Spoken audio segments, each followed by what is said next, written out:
আসসালামু আলাইকুম। Welcome to my channel cooking house by Zeba. আজকে তৈরি করে দেখাবো চিকেন মহারানি। খেতে কিন্তু দারুণ মজা। তৈরি করা যায় অল্প সময়ে। পোলাও, বিরিয়ানি কিংবা নান রুটির সঙ্গে খেতে দারুণ মজা। চলুন দেখে নিই কীভাবে তৈরি করা যায়।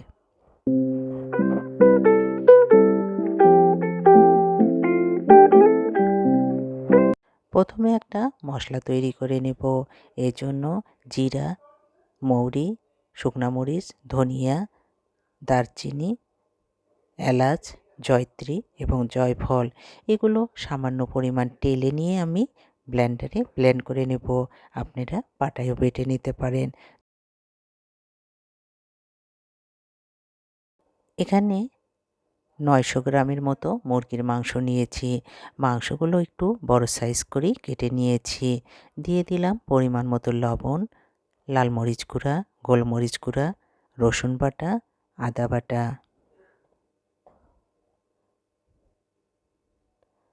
এবার খুব ভালো করে মেখে নিয়ে আমি রেখে দেব আধা ঘন্টার জন্য। রান্নাটা কিন্তু সঙ্গে সঙ্গেও করা যেতে পারে।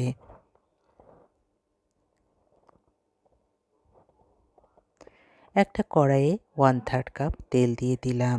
তেল গরম হয়ে যাওয়ার পর একটা তেজপাতা ফোড়ন দিয়ে কিছু সময় নেড়ে চেড়ে নেব। দিয়ে দেব 1/3 কাপ পেঁয়াজ বাটা। এখানে পেঁয়াজ বাটার পরিবর্তে পেঁয়াজ কুচিও দেওয়া যেতে পারে। 1.5 টেবিল চামচ দিয়ে দিলাম কাঁচামরিচ বাটা। এবার খুব ভালো করে মশলাগুলোকে কষিয়ে নেব।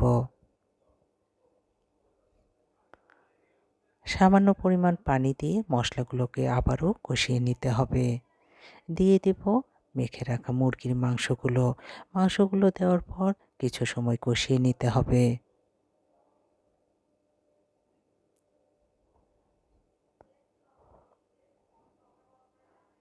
অনবরত নেড়ে চেড়ে মাংসগুলোকে আমি কষিয়ে নেব।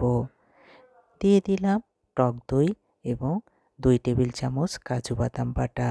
টক দইয়ের পরিমাণও আমি 3 টেবিল চামচ দিয়েছি।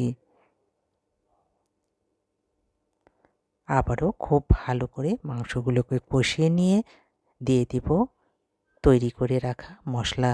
মশলার পরিমাণ দিয়েছি আমি 2 টেবিল চামচ।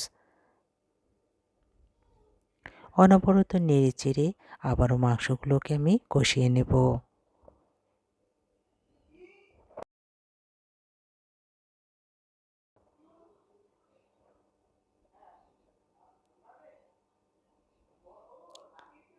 কষানো প্রায় হয়ে গিয়েছে। এবার দিয়ে দেব পানি। পানি দিয়ে ঢাকা দিয়ে দেব আমি মাংস সিদ্ধ হওয়া পর্যন্ত। তবে মাঝে মাঝে কিন্তু অবশ্যই নেড়ে দিতে হবে। মাংস সিদ্ধ হয়ে গিয়েছে। এবার আমি দিয়ে দিলাম লবণ। লবণ কিছুটা কম হয়েছিল, এজন্য লবণ দিয়ে দিলাম। আর দিয়ে দিলাম চিনি। ভালো করে নেড়েচেড়ে মিশিয়ে নিয়ে আমি দিয়ে দেব গরম মশলা পাউডার। এবার নেড়েচেড়ে দমে বসিয়ে রাখবো। তারপর নামিয়ে পরিবেশনে চলে যাব। তৈরি হয়ে গেল চিকেন মহারানি।